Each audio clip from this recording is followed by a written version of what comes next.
Hola, ¿qué tal? Yo soy Anaí Polo, soy tanatóloga y responsable de asistencia emocional en Pet Love Story. Hoy tenemos un invitado especial con quien nos estaremos apoyando para darle respuesta a las preguntas que dejaron a través de nuestras redes.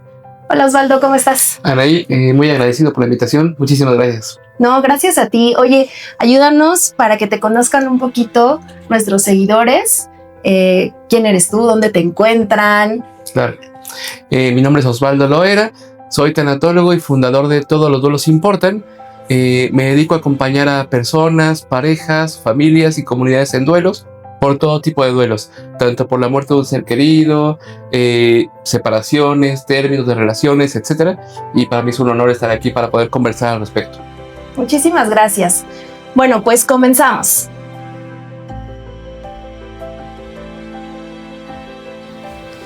Oye, Osvaldo, mira, previo a que pasemos a las preguntas, sí sería muy importante que nos platicaras desde tu experiencia qué es el duelo por una pérdida de una mascota. Sí, de entrada que esta expresión de mascota, hay distintas expresiones. Se utiliza duelo por la pérdida de una mascota, duelos interespecies, y también se suele utilizar la expresión de duelos por la pérdida de un compañero animal, un compañero de vida. A mí en lo personal me gusta mucho pensármelos como compañeros de vida, porque creo que reflejan de una manera más nítida el vínculo que tenemos con nuestros perritos, gatitos, etc. Y además también una consideración como más ética al respecto. Y hay en esta rúbrica como distintas distinciones. Entre ellas, por ejemplo, la muerte como tal de perritos, gatitos y más. También la desaparición de ellos, que también pasa muy a menudo respecto a no encuentro a mi gatito, no encuentro a mi perrito. Y también otro tipo de categorías que tienen que ver con muertes repentinas, porque quizá para ustedes acá llegan un montón de personas que tanto fueron muertes de acompañamientos hospitalarios, pero también muertes por envenenamiento, atropellamientos, etc. Entonces a mí me importa como poderlos poner sobre la mesa, porque hay variantes y también estas variantes modifican la forma en que los vivimos.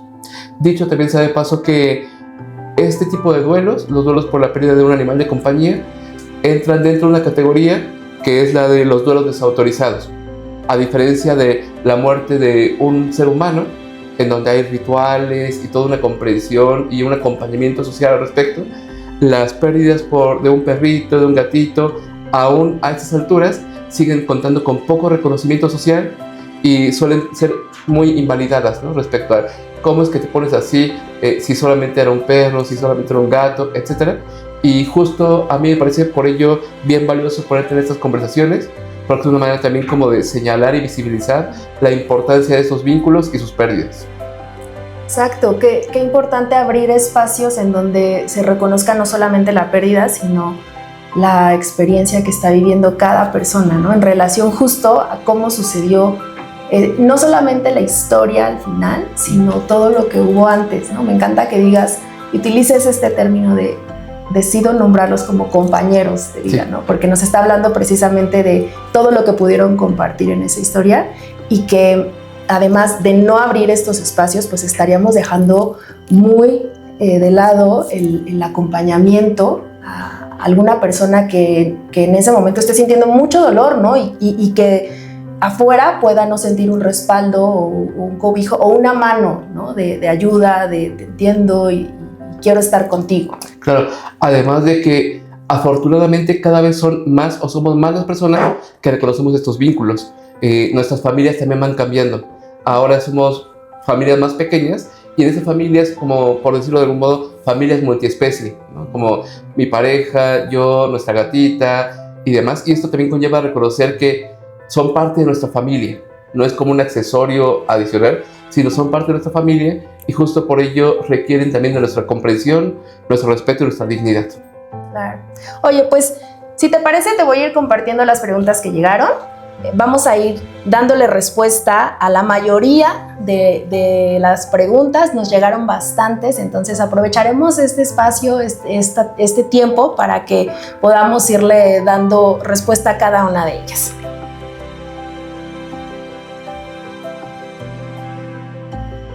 Bueno, vamos a empezar con una pregunta que llegó de uno de nuestros seguidores, Raymond Schur, y él te pregunta: desde que mi mascota murió, el silencio pesa.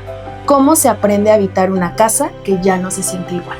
Sí, es una pregunta interesantísima porque cuando perdemos a un ser querido, humano o no humano, en este caso un perrito, una mascota, etcétera, el espacio se modifica.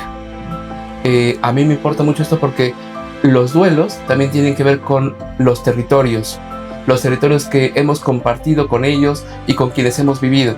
Y en efecto, el poder notar el silencio de la casa, el extrañar sus patitas, ves que se escuchan las patitas de pronto ahí en la casa, la cama donde dormía. En muchas ocasiones dormimos con los perritos, dormimos con los gatitos, y también es extrañar su peso, su calor en nuestras camas.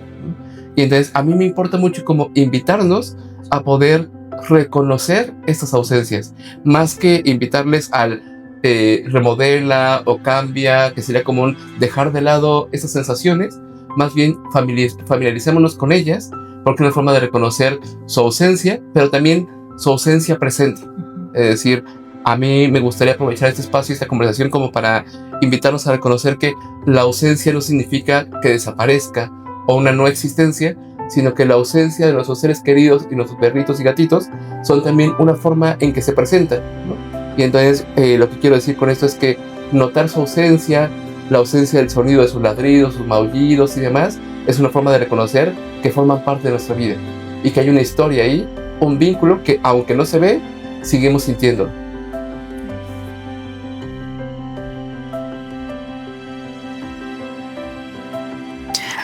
Tú nos comentabas hace un rato que también la forma en la que se vivirá el duelo dependerá mucho de la situación, las circunstancias. Y cuando hay decisiones que tomar en relación a eso, también es la forma en la que se irá encaminando, ¿no?, esta experiencia de duelo. Sí, sobre todo que cada vez hay más personas que acuden a consulta respecto a tomar la decisión de ayudarle a morir, ¿no?, con esas prácticas de eutanasia y demás. Y es una decisión bien compleja, difícil, como bien radical, porque nuestra relación con nuestros perritos y gatitos y más es una relación asimétrica. Es decir, desafortunadamente nos es complicado comprender cuando ellos deciden ya hasta aquí. Sí. Entonces, en muchas ocasiones somos nosotros y nosotras quienes tomamos esta decisión. Y esto genera una sensación de ¿lo habré hecho bien? ¿Habré sido precipitado, precipitada? ¿O quizá que me tardé para tomar esta decisión? Y a mí me parece que algo bien importante ahí es no olvidar el por qué lo hicimos. Cuando lo converso esto con las personas, hay una respuesta en común que tiene que ver con un no quería que sufriera, no quería exponerle a un sufrimiento innecesario, y esto deja ver también como una responsabilidad ética que tenemos, que tiene que ver con protegerles del dolor, cuidar de sus vidas. Y creo que es un eje importante que hay que atesorar, como un no podemos saber si fue el momento, porque no hay un momento preciso, correcto, pero sí el saber por qué tomamos esta decisión, para qué tomamos esta decisión, como una forma también de amor y de cuidado. Sí, y fíjate que otro de nuestros seguidores, Ernesto Rodríguez, pregunta en relación a esto. Él dice: en pocos días tuve que tomar decisiones médicas difíciles y ahora no dejo de preguntarme si hice lo correcto. ¿Cómo soltar esa duda que no me deja en paz? Sí, justo como el recordar el por qué lo hicimos, el para qué lo hicimos. Creo que en muchas ocasiones nos puede atormentar, además de que son prácticas poco comunes todavía, como hay como mucha estigmatización al respecto. Yo recuerdo a alguna persona que decía, ¿cómo si lo amabas tanto, tomaste esta decisión, ¿no? Y se nos olvida que decisiones como estas también tienen que ver con el amor, con una forma de cuidarles y poderles acompañar a un final de su vida de manera cuidadosa, sin dolor y también acompañada. Sí, y también este discurso que maneja la culpa, ¿no? Del siempre pudiste haber hecho más, ¿no? Sí. O pudiste haberlo hecho diferente. Pero creo que esto ya llega en otro momento del tiempo, ¿no? Ya en donde puedes ser capaz incluso de entenderlo desde ese momento. Pero en la situación en la que estabas, en ese momento actuaste, justo como dices, desde ese acto de amor por lo que estaba pasando. Claro, hay algo en nuestra cultura, Anaí, que es como un esperarnos hasta la agonía, ¿no? Pasa con nuestros perritos, gatitos, nuestros seres queridos en general, en las relaciones, etcétera. Y creo que pensarnos estas posibilidades son una forma de cuidarnos también, como no necesitamos llegar hasta el sufrimiento extremo para ahora sí decir, yo creo que sí es buen momento, sino el poder ser precavidos también, y no digo con ello como adelantar muertes, pero sí evitar sufrimientos. Claro.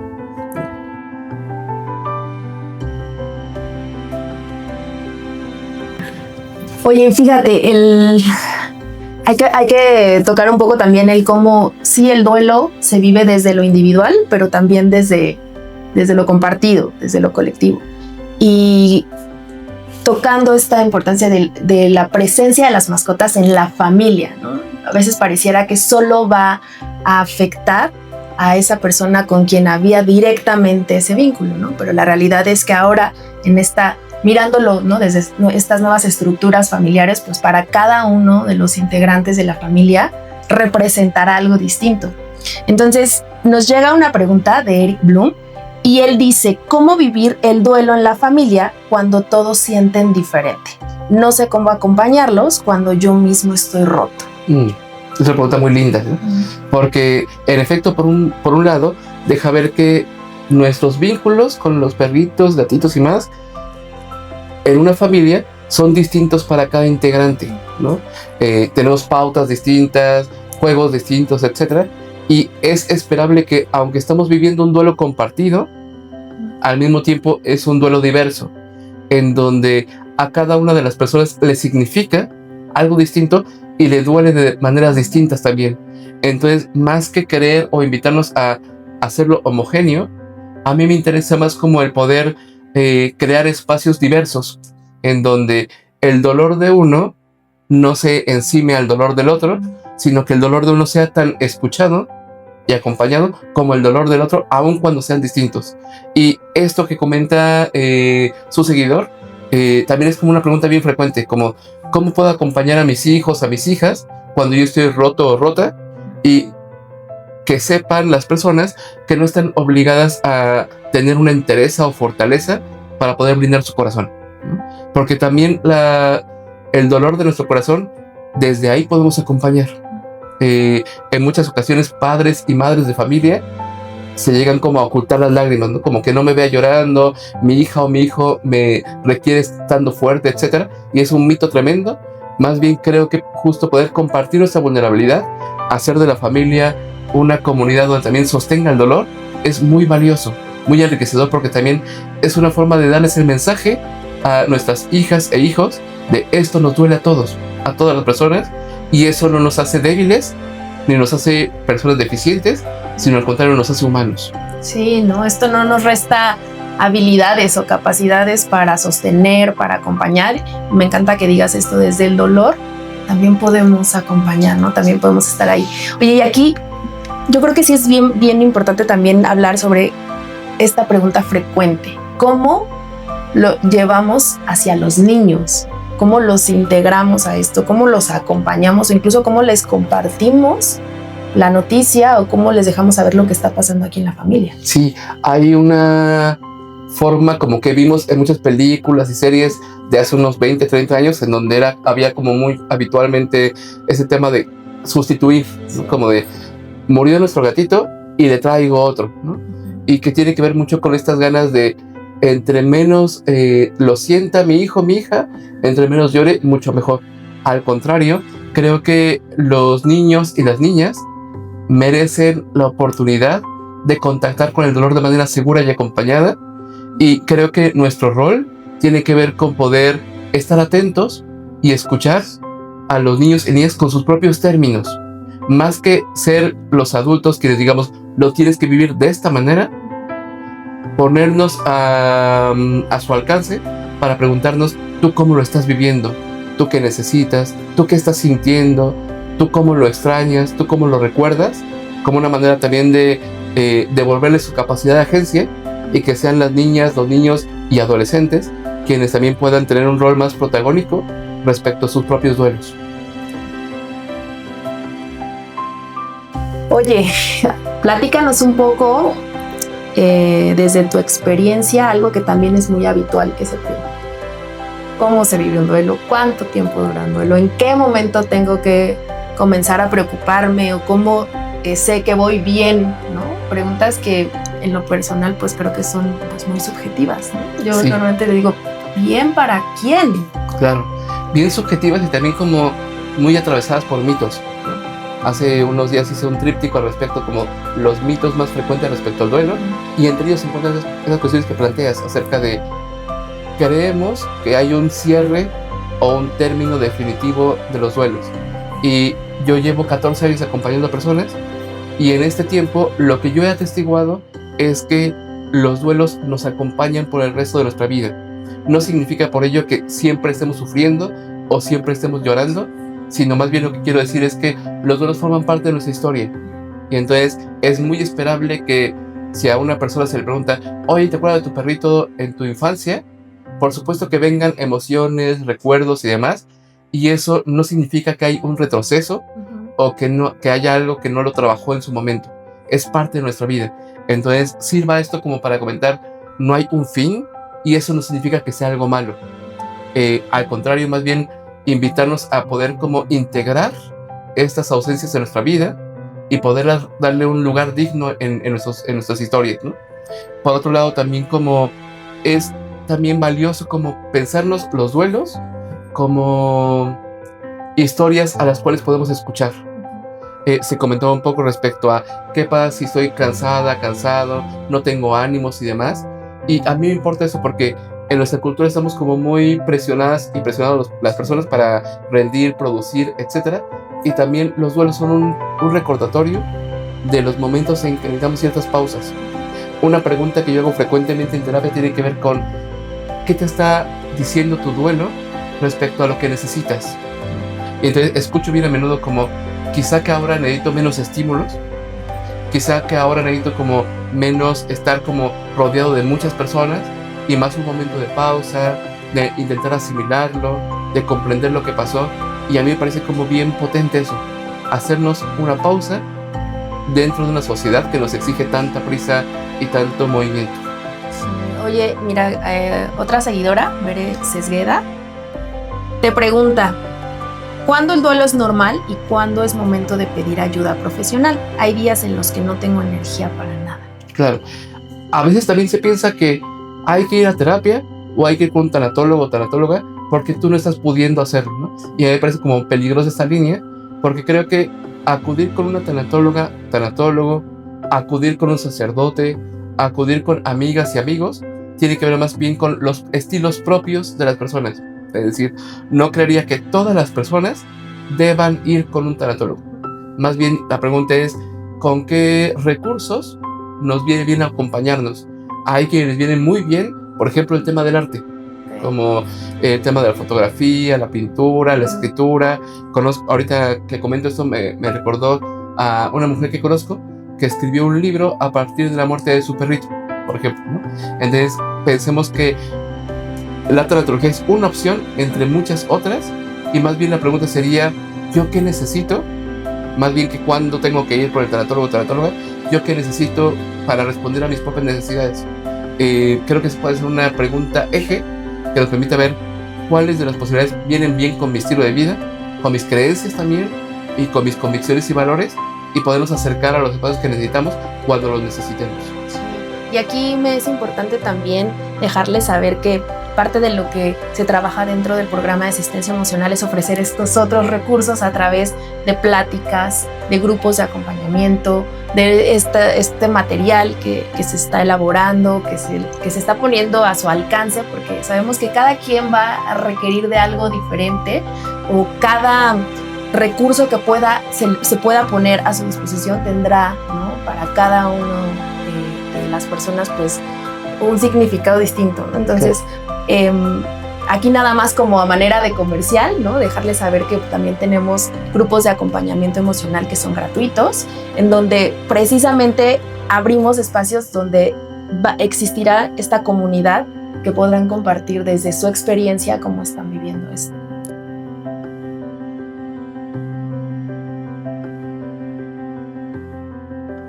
Y retomando un tema frecuente, me parece, en este tipo de duelos, que son los niños. Sí. y esta angustia que genera tanto en los papás, en las personas que están a cargo, que son responsables de ellos. Cómo les compartimos la noticia, cómo les decimos, o cómo los acompañamos, mejor dicho, ¿no? Sí. En su duelo, y también cómo ellos tratan de entender cómo vive un niño en duelo, porque a veces también pareciera que se subestima que por ser pequeños o no lo entienden o no lo vivirán, ¿no? Y eso, por supuesto, no lo vivirán de la misma manera que un adulto, pero esto no quiere decir entonces que ellos no tengan también, ¿no? O atraviesen por este tipo de experiencias. Entonces aquí llegó una pregunta de Car Camacho y dice, me ayudan a saber cómo manejar la pérdida de mi mascota. Mis hijos están muy tristes y no se recuperan. ¿Qué puedo hacer? Claro, tanto que por un lado en efecto está presente este adultocentrismo de creer no se dan cuenta, no entienden aún, etc. Y las personas entendemos de maneras distintas, ¿no? Y a mí me parece que algo que suele ser bien valioso con las infancias tiene que ver con poder ser sinceros sin que eso signifique crudos, sin que eso signifique un descuido o un acto violento al compartir esa información. Creo que es importante pensar como en los contextos respecto a cuál sería un lugar seguro para poder conversar al respecto y hacerlo también como muy apelando al propio ritmo de los niños y niñas acerca de cuánto necesitan saber, y también como el derecho a brindarles un acompañamiento. Esto yo lo veo muy en retrospectiva cuando trabajo con personas adultas y hablamos respecto a cuáles han sido las pérdidas en tu vida. Regularmente las pérdidas de sus perritos, gatitos y demás suelen pasar desapercibidas, como de ya está pasado más tiempo, es como claro, murió nuestro perrito, murió nuestro gatito, etc. Y como de pronto no se dio tanto espacio, tanta conversación o tanto acompañamiento, pasan desapercibidas cuando en efecto, como se comenta, suelen ser las primeras experiencias de muerte que llegamos a vivir, ¿no? Y justo por ello creo que es un momento súper importante como para poder generar espacios de confianza, para poder acompañarnos, para poder legitimar el llanto, para poder legitimar el dolor, de una manera como muy familiar y muy humana. En ese sentido, creo pensar que en la medida en que podamos brindar más espacio a nuestras infancias para acompañarles en ese momento, podemos ir como preparándonos también para otras pérdidas también. También creo que el poderlos involucrar en los rituales de despedida, que a veces también o genera mucha duda por temor a generarles en esta idea, ¿no? De les estaré generando más dolor, los estaré llevando más hacia el sufrimiento, cuando es bien válido que también ellos participen en estos rituales de despedida, porque además también será una manera en que estar, como lo dices, en estas primeras experiencias, ayudarles también a conceptualizar lo que es la muerte, el proceso de morir en la vida. Totalmente de acuerdo. He escuchado a adolescentes diciéndome, cuando llegué a casa ya no estaba mi perrito y nadie hablaba de ello, y poner esta como cortina bajo la premisa de que no lo sienta, lejos de protegerles a las infancias, al contrario, les aleja de la posibilidad de integrar una experiencia tan importante.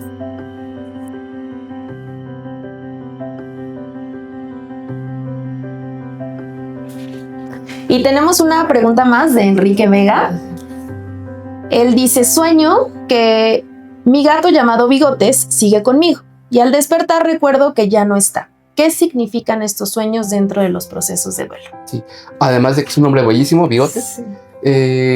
Es que a veces se nos dice, Anaí, que cuando muere un ser querido, humano o no humano, tendría que desaparecer. Como ya no habría por qué recordarle, soñarle, extrañarle, etc. Y los sueños, tanto como los recuerdos, son también como un recordatorio de que continúan formando parte de nuestra vida. Entonces, a mí me interesa mucho esa pregunta, porque también creo que puede ser una invitación a reconocer que nuestros perritos, gatitos y más no desaparecen de nuestra historia, continúan formando parte de nuestra vida, y en ese sentido poder hacer un lugar especial al respecto, porque no solo lo digo en términos de pasado, como nuestra memoria, sino que además continúan enriqueciendo nuestra vida. Me recuerda esta pregunta a una conversación que tuve con una chica. Le decía a ella, hablábamos de su perrito.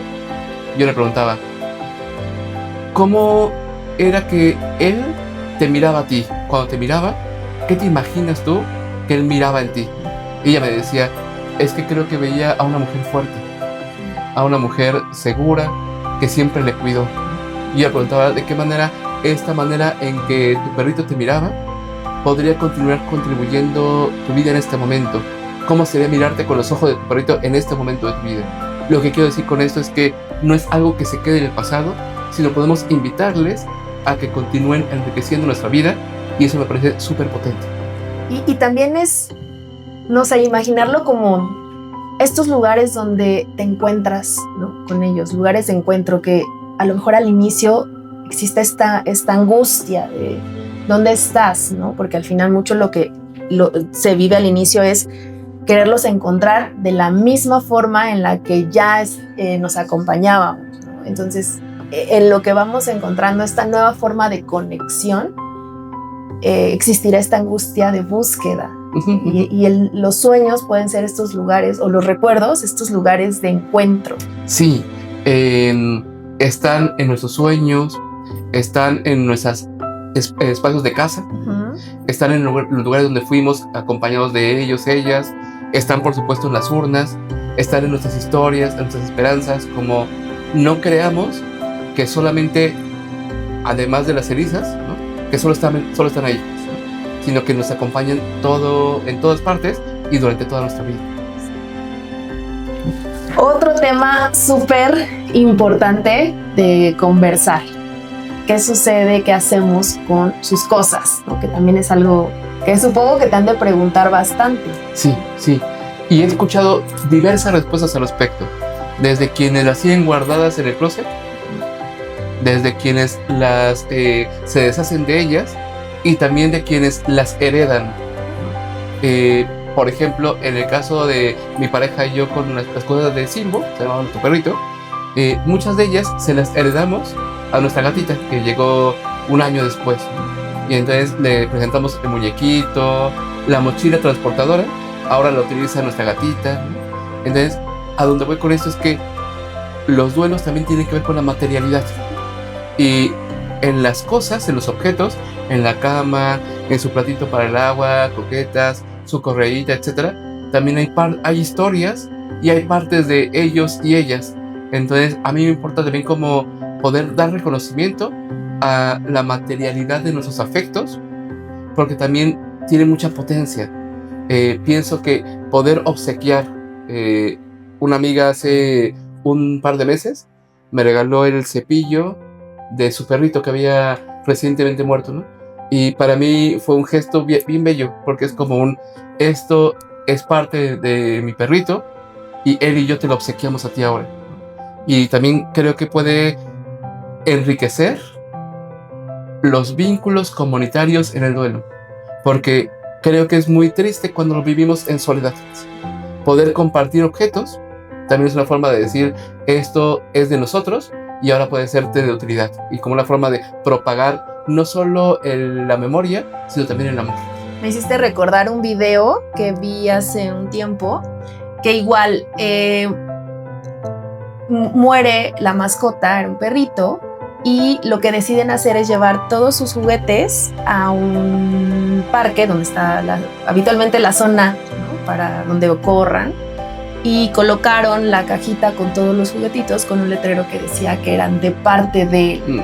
Y llegaban todos los perritos que visitaban y tomaban uno y se lo llevaban. Me parece una forma muy bonita de darle o de resignificar ese objeto, ¿no? Que a lo mejor alguien te diría, pero ¿para qué lo tienes ahí, ¿no? ¿Para qué incluso deseas todavía conservarlo? Claro. Creo que es también entender cómo desde otro lugar te relacionas con eso, o cómo también tratas, ¿no? Como dices, de darle esa utilidad. Claro. Nosotros tenemos el muñequito Tontón, ahí lo tenemos ahí guardadito, de Simbo, pero también dejar que otros objetos puedan propagar el amor. Y mira, tenemos aquí una pregunta que dice, mi perro llamado Bingo falleció hace 2 meses y aún conservo su cama, sus juguetes, su plato. ¿Está bien conservarlos o eso impide avanzar en el duelo? Creo que es tan válido conservarlos como un gesto de mantener cerca el amor, como también poderlos distribuir, ¿no?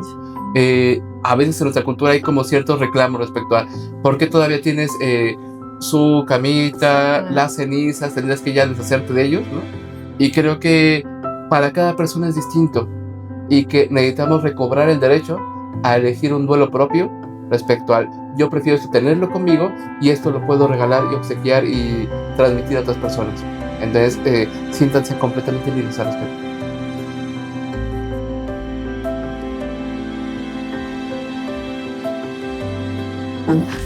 Oye, Osvaldo, y platícanos un poco de la presencia del llanto en estos momentos en donde pues la tristeza es algo que acompaña bastante, pero que también puede ser una forma, ¿no?, que desde lo social te limiten, ¿no?, a expresar tu dolor desde ese lugar, porque pareciera que al no saber qué hacer con eso, al no saber cómo responder al llanto y al dolor del otro, es poner un freno. Claro, hay dos cosas que me gustaría mencionar. Por un lado, en nuestra cultura, el llanto tiene una muy mala prensa. Es muy común que incluso se utilicen expresiones como es que mi mamá se puso mal, aludiendo a estaba llorando, como si llorar fuese mal. Entonces, por un lado, creo que el llanto, los llantos, tienen historias que merecen ser escuchadas. Como permitirnos escuchar qué me está diciendo mi llanto, porque cada llanto es distinto además. Las personas lloramos por muchas cosas, ¿no? Lloramos por tristeza, lloramos por alegría, lloramos por añoranza, lloramos por esperanza. Entonces, permitirnos comprender y escuchar este llanto, qué historia me está contando. Eso por un lado. Y también por otro lado que los duelos, actualmente yo hago un ejercicio con mis estudiantes que es como cuando piensan en duelos, ¿qué imágenes les vienen a la mente? Y suelen compartir imágenes como una persona llorando en un rincón, una imagen en blanco y negro además, ¿no?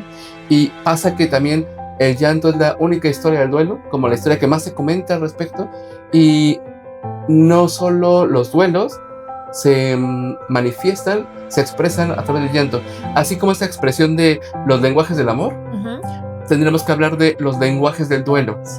El llanto es un lenguaje del duelo, pero también la fatiga es un lenguaje del duelo, también la esperanza es un lenguaje del duelo, también el amor es un lenguaje del duelo. Entonces habrá, y creo que una pregunta que estaba por ahí tenía que ver con qué pasa cuando me estoy sintiendo alegre por alguna situación y me siento en culpa por no estar llorando, triste por esta reciente pérdida y demás, ¿no? Como dar cuenta que no hay una única forma de vivir un duelo y de mostrarlo y de expresarlo.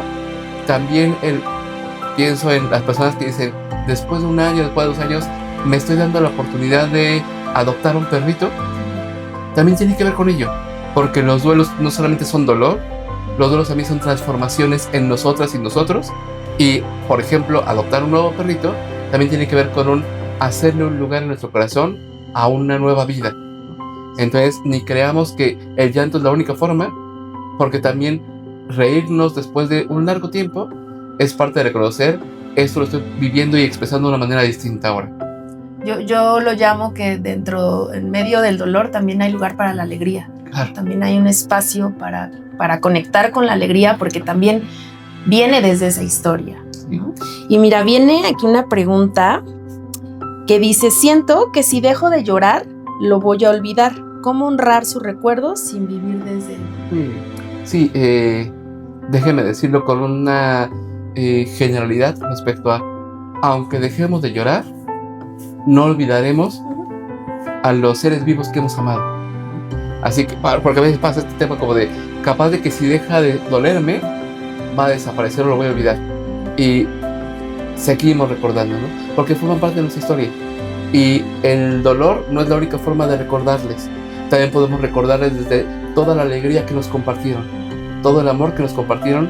Y eso no necesariamente no tiene que pasar por el llanto, no tiene que pasar necesariamente por el dolor, sino también por la alegría, por la añoranza, por la nostalgia a veces, que son otras formas de... Y también creo que aquí algo que mencionabas, ¿no? El cómo desde lo cultural, desde a veces hasta un mandato social, cómo debes de vivir un duelo, ¿no? Sí. Y en este caso, en esta pregunta hay preocupación, ¿por qué? Por el llanto y dejarlo. Pero hay personas que dicen, es que yo no estoy llorando. Entonces eso quiere decir que no me está doliendo. Y a mí me parece que hay una oportunidad tremenda en los duelos como para poder revelarnos, para poder reconocer que nuestra historia, aun cuando no sea como la de las demás personas, no significa por ello que sea menos válida. Cuando decía esto al inicio de la conversación respecto a todos los duelos importan, y también todas las formas en que los vivimos importan también, tanto para quienes desean, como se comentaba, ir con el tanatólogo, o para quienes vienen con ustedes respecto a un espacio grupal, para quienes lo viven llorando, para quienes lo viven recordando con alegría.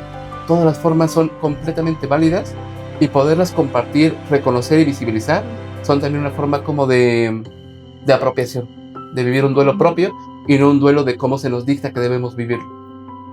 Wow, eso, me quedo con eso, de apropiación de tu duelo, ¿no? Sí. ¿Cómo decides tú vivirlo? Sí. Bueno, Osvaldo, pues llegó el momento de ir cerrando y quisiera preguntarte qué podrías decirle, qué te gustaría compartirle a una persona que hoy esté pasando por el duelo, por la pérdida de su compañero de vida. Sí, les diría que no están solas, no están solos, que todas las personas tenemos derecho a una audiencia, y si no la encontramos directamente en nuestra familia, vengamos a lugares donde este dolor sea reconocido, sea escuchado y acompañado con dignidad.